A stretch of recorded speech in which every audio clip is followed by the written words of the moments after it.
Thank you, Alana. Well, on the heels of Tuesday's announcement that state officials released an audit on how no-bid contracts were distributed to companies in the fight against COVID-19. Tonight, we examine the state's contract with NOMI Health, a local company at the center of the audit. ABC4 investigator Jason Wynn has spent months digging into this story. He's in studio tonight with more on the internal emails you'll only see on ABC4 News. Good evening, Glenn and Emily. In an email dated 4 days before the no-bid contract was signed with NOMI Health last March, Lieutenant Governor Spencer Cox wanted to get a patented COVID-19 test made by Salt Lake City's Co-Diagnostics on the market and in use. And he vowed to move, quote, heaven and earth, just to get more testing accomplished.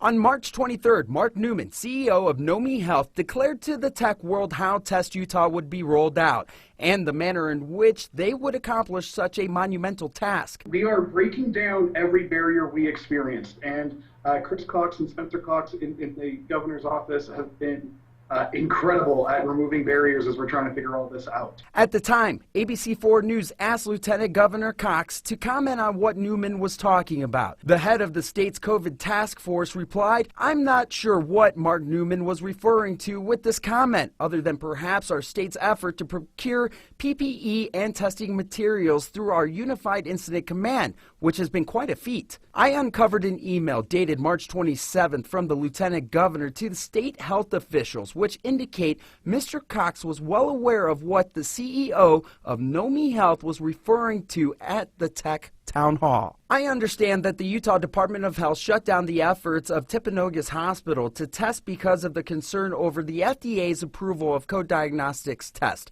I reached out to Senator Romney's team, and they went straight to the FDA and were told that the preliminary approval is sufficient and couldn't understand why we shut them down.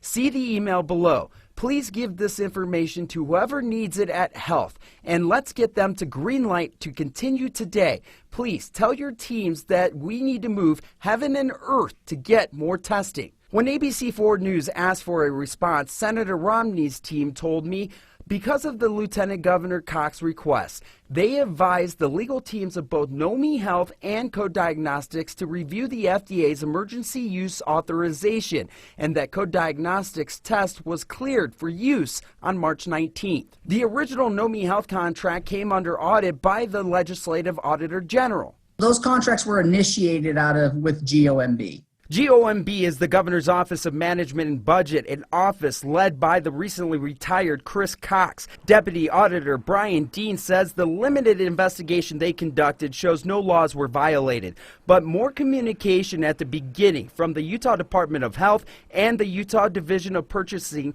and General Services with GOMB was needed. And some of these, they could have benefited from slowing down a little bit, but we didn't. Yeah, they did go through quickly, but that's in accordance with the law. Just recently, the state carried out a competitive bidding process and signed a new round of Test Utah contracts. ABC4 News uncovered that lead contractor NOMI Health has now partnered with Fulgent Therapeutics, no longer working with Test Utah, Timpanogos Hospital, and Co-Diagnostics. The latter company is at the center of a federal class action lawsuit filed by Gelt Trading Incorporated. The suit accuses Co-Diagnostics of making false claims about their COVID-19 test being 100% accurate. But that test was validated recently by Dr. Megan Locker through a company called TNGDX. The validation study confirming that Co-Diagnostics' COVID-19 test did perform as indicated. ABC4 News has learned in an ironic twist that although the state decided to no longer work with Co-Diagnostics, they have contracted with a company that distributes the Co-Diagnostics test. Co-Diagnostics officials tell me in a statement Wednesday, Test Utah provided one of the first opportunities for Co-Diagnostics to contribute to the fight against COVID-19 in our own communities. Since that time, Co-Diagnostics has partnered in deployments in several states in addition to Utah and serves multiple laboratories around the country. At least one of the labs, Premier Medical Laboratories, also provides services to the state of Utah. Lieutenant Governor Spencer Cox's team emailed me a statement right before the show. He says he stands by what he did in March and agrees that more communication would have helped. I'll have that full statement for you on abc4.com shortly. I'm Jason Wynn in the studio, ABC4 News.